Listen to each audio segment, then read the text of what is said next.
Assalamualaikum warahmatullahi wabarakatuh.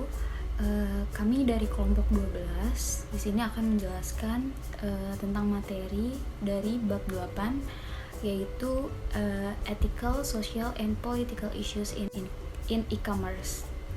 Sebelum kami memulai presentasi hari ini, alangkah baiknya kami ingin memperkenalkan diri kami masing-masing terlebih dahulu.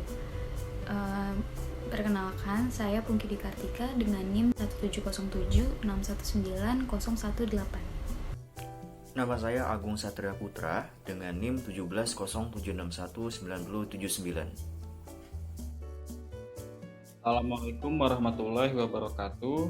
Nama saya Muhammad Ainur Rafiq dari Pendidikan Bisnis B dengan NIM 17076190137. Assalamualaikum warahmatullahi wabarakatuh. Perkenalkan, nama saya Rehan Madina Fahtan dengan NIM 170619028. Nama saya Rema Siboya dengan NIM 170761956. Di sini saya akan Di sini saya akan membahas materi yang pertama, yaitu understanding ethical, social, and politic issues in e-commerce. Isu etika, sosial, dan politik sangatlah saling berkaitan, di mana posisi ini mengharuskan individu tersebut memilih salah satu tindakan di antara dua prinsip yang biasanya menimbulkan suatu konflik. Isu etika, sosial, dan politik ini antara lain sebagai berikut. Yang pertama yaitu hak informasi, kedua hak milik, kemudian tata kelola, kemudian juga ada keamanan serta kesejahteraan publik. Kemudian ada 5 langkah untuk menganalisis dilema etika. Yang pertama yaitu mengidentifikasi dan menggambarkan fakta dengan jelas. Kemudian yang kedua, tentukan konflik atau dilema dan identifikasi nilai-nilai tingkat tinggi yang terlibat. Kemudian yang ketiga yaitu adalah identifikasi pemangku kepentingan. Lalu yang keempat, identifikasi opsi-opsi yang dapat kita ambil yang sekiranya memungkinkan. Lalu yang terakhir, identifikasi konsekuensi dari pilihan yang telah kita ambil. Kemudian berikut ini beberapa prinsip etika. Yang pertama itu ada the golden rule, kemudian ada universalism, kemudian slippery slope, lalu ada collective utilitarian principle, risk aversion, no free lunch, dan New York Times test atau perfect information rule, dan yang terakhir the social contract rule.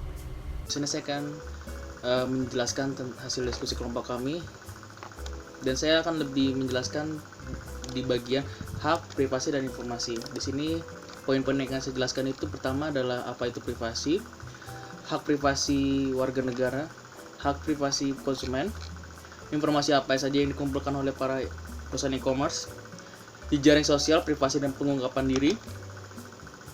Lalu yang terakhir, kebijakan privasi dan ketentuan penggunaan. Pertama kita masuk ke apa itu privasi. Privasi sendiri adalah hak moral individu untuk dibiarkan sendiri, bebas dari pengawasan atau campur tangan individu atau organisasi lain, termasuk negara. Nah, privasi informasi masuk bagian dari privasi yang bertumpu pada 4 premis utama yang harus dipenuhi. Pertama adalah hak moral untuk mengontrol penggunaan informasi yang dikumpulkan dan untuk mengetahui apakah informasi sedang dikumpulkan, hak atas informasi pribadi proses yang semestinya, dan hak untuk menyimpan informasi pribadi di tempat yang aman. Jadi privasi adalah salah satu penopang yang mendukung suatu kebebasan setiap individu. Tanpa privasi yang dilakukan untuk berpikir, menulis, merencanakan, dan berserikat mandiri dan tanpa rasa takut. Jadi mereka memiliki ruang sendiri yang dimana orang lain termasuk negara ataupun yang lain itu tidak mengetahuinya. Itu gunanya privasi. Lalu untuk hak privasi yang ada di dalam warga negara, di sini dijelaskan jika suatu negara itu memang haruslah memberikan suatu kepastian kepada warga negaranya itu jika warga negara itu memiliki privasinya sendiri-sendiri. Jadi tidak ada intervensi dari pemerintah untuk mendapatkan informasi yang dianggap sensitif bagi warganya. Lalu hak privasi konsumen. Nah, kita tahu sendiri kalau misalkan perusahaan-perusahaan startup atau teknologi besar seperti Google, Facebook, Amazon, dan Netflix kan rata-rata mengumpulkan informasi pribadi pada setiap konsumennya. Kayak contohnya seperti Facebook lah. Facebook dia itu menggunakan jejaring sosialnya itu untuk mencari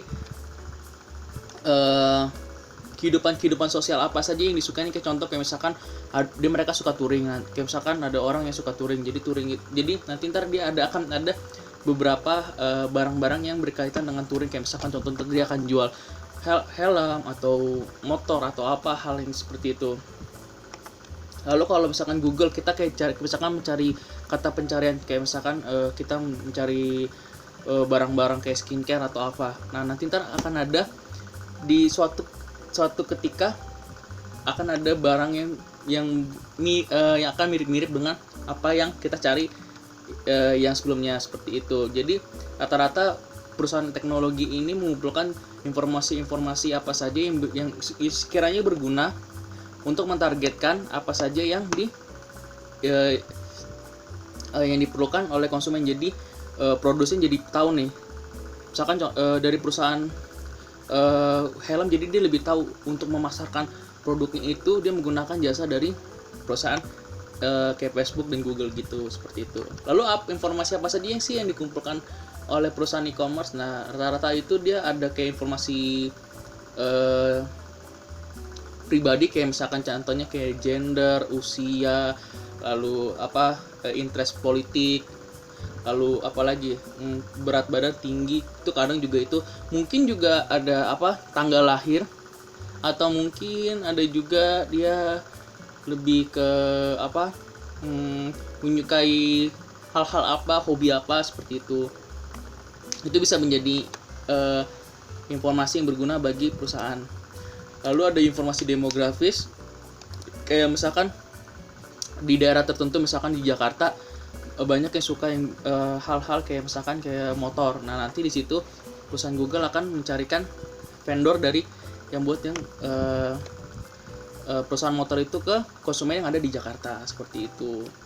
Lalu ada jejak sosial, privasi, dan pengungkapan diri. Di sini jelaskan jika ada beberapa hal yang kayak informasi-informasi pribadi yang ada di Facebook, bagaimana pihak swasta itu tidak boleh membeberkan atau hal-hal yang bersifat dianggap yang bisa dianggap sensitif bagi negara, lebih tepatnya sini buat negara ada yang ada di Amerika Serikat dan Eropa. Itu dijelasin kayak informasi pribadi yang dianggap kurang itu sudah diatur di dalam undang-undang yang sudah disepakati oleh Amerika Serikat dan Eropa. Lalu yang terakhir ada kebijakan privasi dan ketentuan penggunaan. Nah, di sini dijelaskan, saya lebih ke ini saja ya, lebih ke intinya saja, poin-poinnya saja. Jadi kalau di sini jelaskan dalam ketentuan pengguna, ketentuan kebijakan privasi dan ketentuan penggunaan itu sudah ada di dalam GDPR. GDPR itu bahasa Indonesianya aja ya, Data Umum Protection Regulation. Nah, itu dijelaskan jika ada pembatasan apa saja yang harus dipenuhi oleh perusahaan e-commerce. Kayak misalkan itu dia tidak boleh ada persetujuan yang jelas untuk kayak misalkan dia melacak data pribadi seseorang, kayak misalkan kita memberikan lokasi kita tuh yang ada di smartphone. Nah, itu kadang ada tujuan jelas di bagaimana dalam tujuan jelas di dalam penggunaan lokasi tersebut. Contohnya kayak misalkan kayak kita mau buka Google Maps, itu kan ada butuh tuh yang izin permissionnya itu untuk apakah kita mau untuk memberikan lokasi kita. Itu nanti kan dijelaskan tujuannya untuk apa, apakah tujuan untuk memang yang hal yang baik atau yang buruk, kan kita nggak tahu. Makanya itu ada di GDPR. Lalu ada batasan untuk menggunakan data-data informasi untuk tujuan lain selain dikumpulkan untuk tujuan data-data pribadi itu dikumpulkan hanya untuk sebagai hanya dikumpulkan saja, dan mungkin bisa dibilang bisa diolah untuk jadi kayak semacam insight bagi perusahaan, tetapi tidak boleh kayak jual beli. Kadang nah di sini ada pembatasan juga untuk kayak data-data pribadi tuh, kayak mungkin ada penggunaan bank atau apa gitu, atau pajak, atau yang sifat memang tidak boleh itu ada dijelaskan di GDPR. Nah, GDPR ini sudah berlaku di seluruh Uni Eropa, negara-negara Eropa seperti itu. Nah, ini kadang ini sudah juga dirambah ke negara yang ada di Amerika Serikat. Lalu ada Privacy Shield yang mana menyediakan cara-cara bagaimana perusahaan untuk mempertimbangkan peraturan-peraturan yang memang harus ditaati oleh perusahaan yang ada di Uni Eropa atau di Amerika seperti itu, kayak ketentuan penggunaan data dan lain-lain seperti itu. Sekian penjelasan dari saya. Mohon maaf jika ada salah-salah kata. Sekian. Wassalamualaikum warahmatullahi wabarakatuh. Oke, yang selanjutnya saya akan menerangkan tentang intellectual property rights atau hak kekayaan intelektual. Nah, hak kekayaan intelektual atau HKI itu terbagi menjadi dua kategori, yaitu hak cipta dan hak kekayaan industri. Hak cipta adalah hak eksklusif bagi pencipta atau penerima hak untuk mengumumkan atau memperbanyak ciptaannya atau memberikan izin untuk itu dengan tidak mengurangi pembatasan-pembatasan menurut peraturan perundang-undangan yang berlalu. Nah, sedangkan hak kekayaan industri itu terdiri dari paten, merek, desain industri, desain tata letak sirkuit terpadu, rahasia dagang, dan varietas tanaman. Di Indonesia ini, apresiasi terhadap hak kekayaan intelektual masih sangat rendah, sehingga terkadang masih ada yang menganggap hak kekayaan intelektual ini tidak dibutuhkan.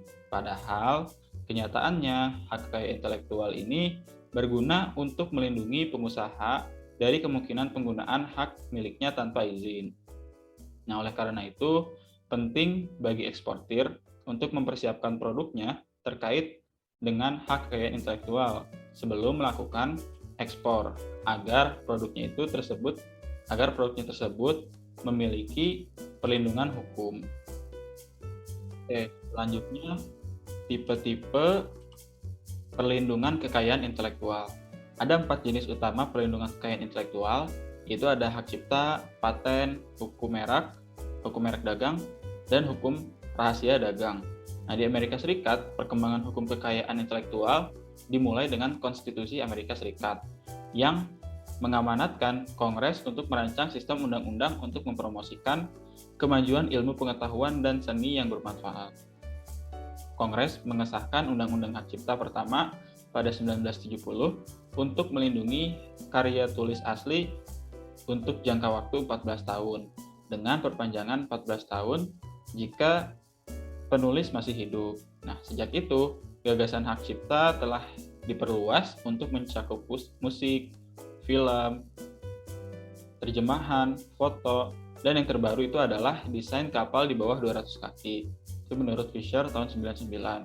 Nah, Undang-Undang Hak Cipta itu adalah diamandemen, maksudnya sebagian besar diperpanjang 11 kali dalam 40 tahun terakhir. Oke, yang selanjutnya itu hak cipta, masalah salinan dan enkripsi yang sempurna. Di Amerika Serikat, Undang-Undang Hak Cipta melindungi bentuk ekspresi asli seperti tulisan, buku, majalah, catatan kuliah, seni, gambar, foto, musik, film, pertunjukan, dan program komputer agar tidak disalin oleh orang lain untuk jangka waktu tertentu. Hingga tahun 98, Undang-Undang Hak Cipta melindungi karya individu seumur hidup ditambah 50 tahun setelah hidup mereka. Dan karya yang dibuat itu untuk disewa dan dimiliki oleh perusahaan seperti Mickey Mouse dari Disney Corporation. selama 75 tahun setelah pembuatan awal. Hak cipta tidak melindungi ide, hanya ekspresinya dalam media nyata seperti kertas, pita kaset, atau catatan tulis tangan. Oke, selanjutnya itu tindakan hak cipta digital milenium atau bisa kita sebut juga Digital Millennium Copyright Act atau DMCA. Upaya besar pertama untuk menyesuaikan undang-undang hak cipta dengan usia dan tujuan internet membuatnya lebih mudah untuk menemukan buku-buku lama dan mengarah pada peningkatan penjualan. Setelah 1 dekade proses pengadilan, Mahkamah Agung memutuskan pada tahun 2016 bahwa proyek perpustakaan Google adalah penggunaan wajar. Dan masalah ini diselesaikan dari perspektif hukum melalui Liptak, itu menurut Liptak dan Alter 2016. Sementara itu, proyek itu sendiri telah terhenti dan upaya untuk memindai apa yang disebut buku yatim piatu di perpustakaan di mana pemegang hak cipta tidak dapat diidentifikasi telah berakhir. Google sekarang tampak kurang antusias dalam mengejar proyek tersebut. Sebagian menurut para analisis karena proyek tersebut tidak menawarkan harapan untuk menghasilkan laba atas investasi dan menciptakan keretakan dengan penulis dan komunitas penerbitan.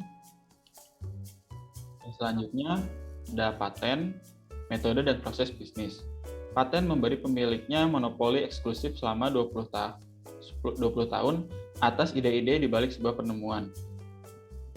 Maksud Kongres di balik Undang-Undang Paten adalah untuk memastikan bahwa penemu mesin, perangkat, atau metode industri baru akan menerima imbalan finansial dan imbalan lain dari kerja mereka, dan masih memanfaatkan penemuan ini secara luas dengan menyediakan diagram terperinci bagi mereka yang ingin menggunakan ide di bawah lisensi dari pemilik paten.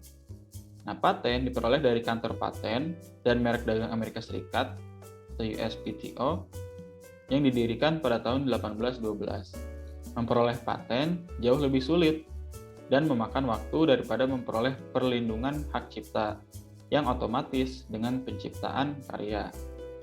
Paten harus diajukan secara formal dan pemberian paten ditentukan oleh pemeriksaan kantor paten yang mengikuti seperangkat aturan yang ketat. Pada akhirnya, Pengadilan Federal memutuskan kapan paten valid dan kapan pelanggaran terjadi. Selanjutnya, merek dagang, pelanggaran online, dan pengecuran.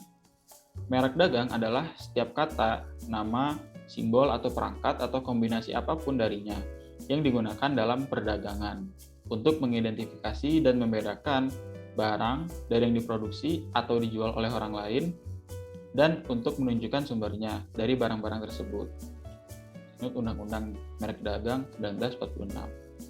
Undang-Undang Merek Dagang itu adalah bentuk pelindungan kekayaan intelektual untuk merek dagang, merek yang digunakan untuk mengidentifikasi dan membedakan barang serta menunjukkan sumbernya.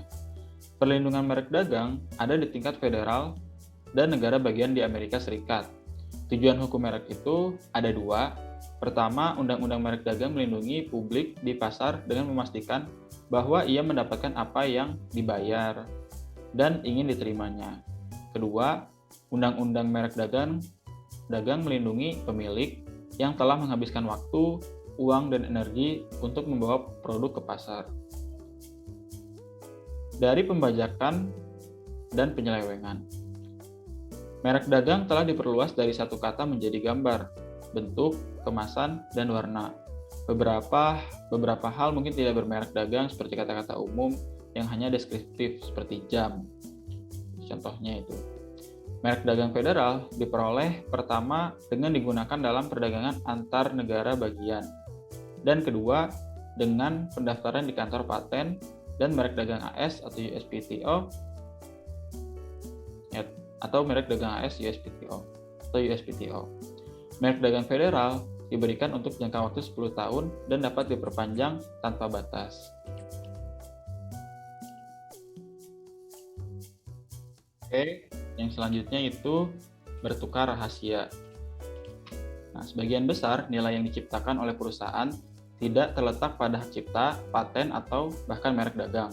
Ada semacam kekayaan intelektual yang berkaitan dengan prosedur bisnis, formula, dan metode pembuatan dan pemberian layanan. Dari mana perusahaan memperoleh nilai dan yang tidak ingin dibagikan dengan orang lain dalam bentuk permohonan paten atau hak cipta. Aplikasi jenis kekayaan intelektual ini disebut sebagai rahasia dagang. Yang paling terkenal, formula Coca-Cola, dianggap sebagai rahasia dagang. Seperti juga teknik manufaktur untuk memproduksi bilah turbin mesin jet General Electric. Rahasia dagang berbeda dari perlindungan hak cipta dan paten lainnya, karena mungkin tidak unik atau baru. Informasi dalam suatu perusahaan dapat dianggap sebagai rahasia dagang jika dapat dianggap sebagai rahasia dagang itu jika rahasia atau sesuatu yang tidak diketahui orang lain memiliki nilai komersial bagi pemiliknya dan pemilik telah mengambil langkah-langkah untuk melindungi rahasia tersebut. Selanjutnya saya akan menjelaskan tentang pemerintahan atau governance terhadap pengontrolan internet. Jadi yang pertama itu ada apakah internet itu dikontrol. Sejak kemunculannya pada era awal tahun 1960, internet telah membawa dampak yang berpengaruh besar terhadap masyarakat. Kemudahan melakukan akses informasi dari berbagai dunia serta melakukan telekomunikasi lewat bermacam aplikasi di internet membuat masyarakat tidak lagi hanya mengandalkan surat kabar ataupun radio, serta menambah wawasan akan lingkungan global pada masyarakat. Saat ini itu akses informasi melalui internet telah dapat dilakukan melalui ponsel pribadi yang bisa mendukung akses internet lebih cepat dan langsung dinikmati penggunanya. Dalam dunia kerja, kehadiran internet membawa perubahan pada pola komunikasi organisasi yang terdapat di dalamnya. Jika sebelumnya rapat diharuskan melalui tatap muka, kini kita bisa melakukan rapat itu menggunakan media Zoom, Skype, ataupun webcam yang berbasis daring.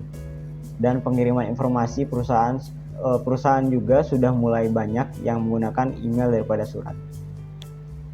Nah, kehadiran internet tidak hanya berfungsi sebagai penyedia informasi, namun juga sebagai kontrol atas perubahan lingkungan yang disebut sebagai kontrol karena penggunaan internet tidak terbatas orang dewasa saja.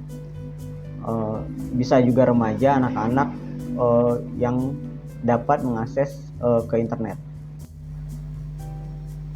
Sementara itu, kita juga tidak bisa mengontrol persebaran informasi di internet yang mudah untuk didapatkan. Contohnya saja mengenai K-pop. Bagi para K-pop lovers, internet sudah tentu menjadi wadah yang membantu mereka untuk lebih mendekatkan lagi pada dunia Korea ataupun inspirasi fashion agar mendapatkan penampilan serupa dengan idolanya. Pemerintah juga telah menerbitkan Peraturan Menteri Keuangan nomor 210 PM/PMK.10/2018 tentang perlakuan perpajakan atas transaksi perdagangan melalui sistem elektronik. Pemerintah tidak menetapkan jenis atau tarif pajak baru bagi pelaku e-commerce. Pengaturan ini lebih menjelaskan tata cara dan prosedur perpajakan untuk memberikan kemudahan administrasi dan mendorong kepatuhan perpajakan para pelaku e-commerce demi menciptakan perlakuan yang setara dengan pelaku usaha konvensional. Selanjutnya, apa itu net neutrality?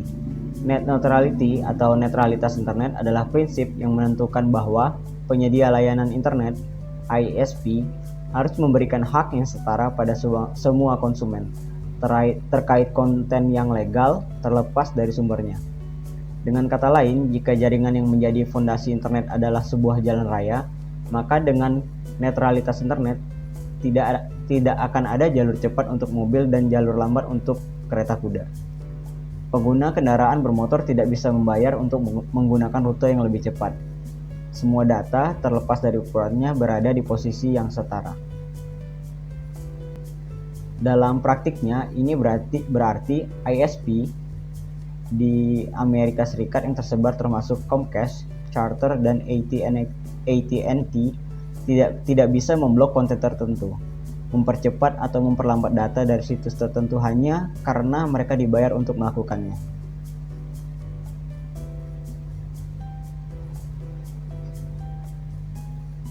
Selanjutnya saya akan menjelaskan tentang keamanan dan kesejahteraan umum.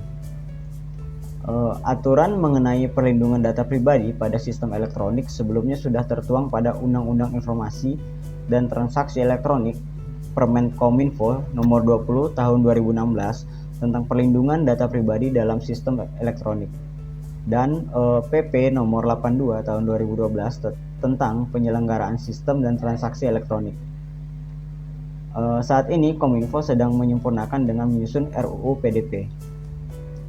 Cakupan mengenai aturan perlindungan data pribadi pada sistem elektronik yang tertuang dalam regulasi-regulasi tersebut seperti yang pertama ada Undang-Undang ITE pasal 26 ayat 1. Kecuali ditentukan lain oleh peraturan perundang-undangan, pengguna setiap informasi melalui media elektronik yang menyangkut data pribadi seseorang harus dilakukan atas persetujuan orang yang bersangkutan. Yang kedua itu ada Permenkominfo nomor 20 tahun 2016. Perlindungan data pribadi meliputi penghormatan terhadap data pribadi berdasarkan persetujuan, relevansi dengan tujuan, kemudahan akses dan keutuhan, akurasi, dan keabsahan serta kemutakhiran data pribadi. Yang ketiga ada PP nomor 82 tahun 2012 PSTE. Ketentuan pasal 15 meliputi kewajiban PSE untuk menjaga keamanan CIA dari data pribadi yang dikelolanya, menjamin adanya persetujuan pemilik data terkait perolehan, penggunaan, dan pemanfaatan data pribadi. PSE wajib memberitahukan secara tertulis kepada pemilik data pribadi jika terjadi kebocoran data. Untuk lebih menyempurnakan regulasi mengenai perlindungan data pribadi dari 3 regulasi di atas, disusunlah RUU PDP. Dalam sejarahnya, RUU PDP pada tahun 2015 pertama kali diampu oleh Dirjen Informasi dan Komunikasi Publik atau IKP. Biro Hukum baru kemudian dialihkan kepada Dirjen Aptika. Hingga bulan Mei 2019, RUU PDP telah sampai tahap penyampaian kepada Presiden dan DPR. Jadi definisi dari data pribadi sendiri berdasarkan PP nomor 82 tahun 2012 dan Permenkominfo nomor 20 tahun 2016 adalah data perseorangan tertentu yang disimpan, dirawat, dan dijaga kebenarannya serta dilindungi kerahasiaannya. Selanjutnya adalah protecting children atau melindungi anak-anak terhadap penyebaran informasi yang begitu mudahnya. Orang tua perlu memahami tantangan dalam menghadapi penggunaan internet anak. Pendidikan mengenai apa yang dapat dan tidak dapat diakses oleh anak dalam dunia internet harus diberikan sejak dini. Ketua Umum ICT, Widuri, mengatakan menjelaskan hal-hal yang dapat diperhatikan orang tua dalam memberikan pendidikan internet terhadap anak.